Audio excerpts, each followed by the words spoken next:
A ver, en el mundo de la inteligencia artificial descentralizada, un solo año lo puede cambiar absolutamente todo. Y para BitTensor, ese año clave fue sin duda 2025. No hablamos solo de un año de crecimiento, hablamos del año en que se construyó desde cero un ecosistema entero. Así que vamos a desgranar cómo lo consiguieron, paso a paso.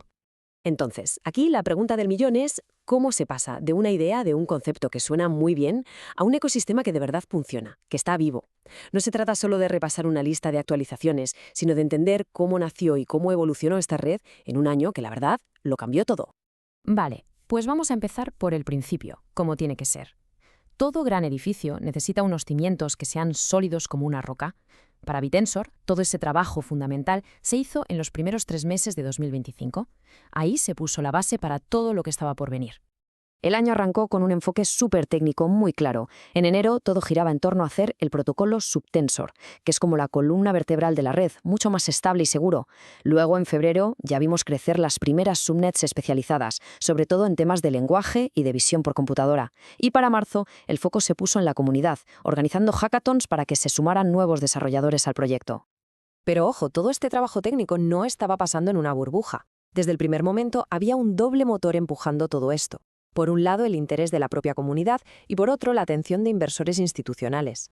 A ambos les atraía muchísimo el potencial del token, de Tau, y la idea, que es muy potente, de una IA más abierta para todos.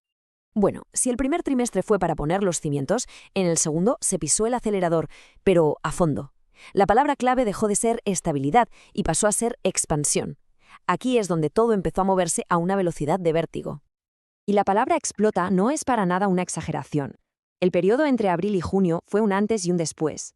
Fue el momento en que el ecosistema de BitTensor no solo despegó, sino que de repente empezó a enseñar la verdadera escala de su ambición.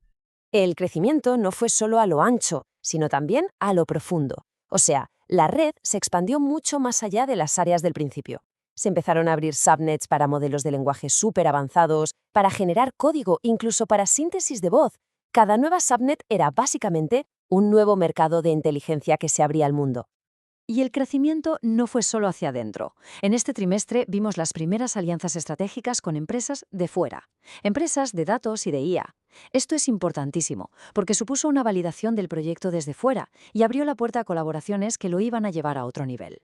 Y claro, todo este crecimiento se reflejó muy claramente en 3 frentes. Primero, más validadores, lo que se traduce en una red más segura y más descentralizada. Segundo, mucha más cobertura en los medios, lo que atrajo más miradas. Y tercero, el interés de nuevos fondos de inversión, lo que garantizaba que había recursos para seguir adelante. Después de la explosión del segundo trimestre, el tercero trajo un cambio de ritmo. La prioridad ya no era solo crecer por crecer, sino madurar. Se trataba de construir un ecosistema que fuera sostenible, fiable y sobre todo que estuviera preparado para el futuro.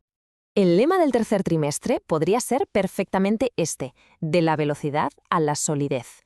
El foco ya no estaba en expandirse lo más rápido posible, sino en construir algo que de verdad perdurara. Toda la atención se centró en la robustez de la infraestructura, en la seguridad y en la gobernanza. Un momento clave llegó en julio, cuando se publicaron las auditorías de seguridad externas. Y esto no es un detallito técnico, Para que un proyecto de esta escala genere confianza, tiene que demostrar que su tecnología es segura. Y estas auditorías fueron justamente esa prueba de fuego. La descentralización también se hizo más real, más global.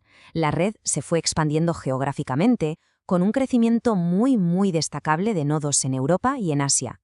Esto quería decir que el poder de la red se estaba distribuyendo de verdad por todo el planeta.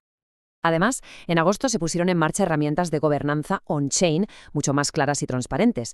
El proceso se simplificó en 3 pasos muy sencillos. Cualquiera de la comunidad podía hacer una propuesta, esta se votaba directamente en la blockchain y si se aprobaba, su implementación era totalmente pública y verificable. Y la validación no solo vino por el lado de la seguridad, sino también del mundo académico y del código abierto. Que universidades de prestigio y comunidades tan potentes como Hugging Face empezaran a usar y a trastear con BitTensor fue una señal clarísima de que el proyecto estaba ganando muchísima relevancia en el sector. Y con esto llegamos al final del año, un momento para asentar todo lo que se había conseguido y sobre todo para empezar a mirar a los desafíos que venían por delante. El resultado de todo este trabajo se puede resumir en una cifra, que se dice pronto.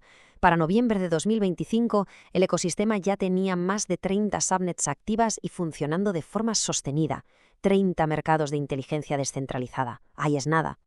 Y claro, Todo este currazo sentó las bases para el siguiente gran reto. La propia organización lo dejó muy claro.